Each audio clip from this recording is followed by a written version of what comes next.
ಶ್ರೀ ಕೃಷ್ಣ ಜನ್ಮಕಥೆ. ಅತಿ ಹಿಂದಿನ ಕಾಲದಲ್ಲಿ ಮಥುರಾ ರಾಜ್ಯವನ್ನು ಕಂಸ ಎನ್ನುವ ಕ್ರೂರ ರಾಜನು ಆಳುತ್ತಿದ್ದ. ಅವನು ಬಹಳ ದುರಾಸೆಯುಳ್ಳ ಮತ್ತು ದೌರ್ಜನ್ಯ ಮಾಡುವವನಾಗಿದ್ದ. ಒಂದು ದಿನ ಆಕಾಶವಾಣಿಯಿಂದ ಕಂಸನಿಗೆ ಸೂಚನೆ ದೊರೆಯಿತು. ನಿನ್ನ ಅಕ್ಕ ದೇವಕಿಯ 8ನೇ ಮಗನು ನಿನ್ನ ನಾಶಕ್ಕೆ ಕಾರಣನಾಗುವನು.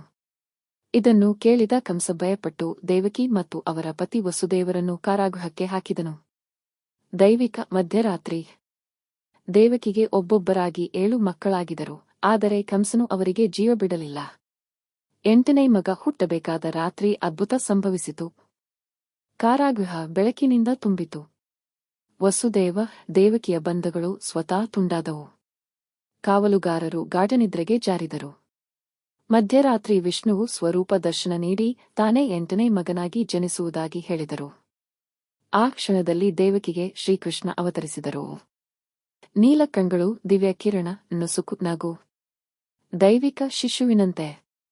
ಯಮುನಾ ನದಿಯನ್ನು ದಾಟಿದ ಅದ್ಭುತ. ವಸುದೇವನು ಮಗುವನ್ನು ರಕ್ಷಿಸಬೇಕೆಂದು ಅರ್ಥ ಮಾಡಿಕೊಂಡನು. ಕಾರಾಗೃಹದ ಬಾಗಿಲುಗಳು ಸ್ವತಃ ತೆರೆದವು.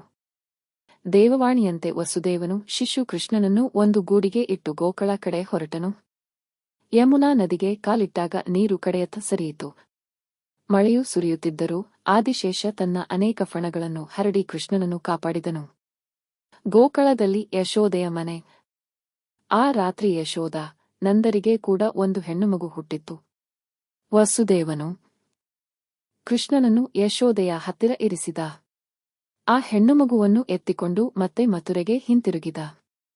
ಕಾರಾಗೃಹಕ್ಕೆ ಹಿಂತಿರುಗುವಷ್ಟರಲ್ಲಿ ಬಂಧಗಳು ಮತ್ತೆ ಬಿಗಿದವು, ಬಾಗಿಲುಗಳು ಮುಚ್ಚಿಕೊಂಡವು, ಕಾವಲುಗಾರರು ಎಚ್ಚರಗೊಂಡರು.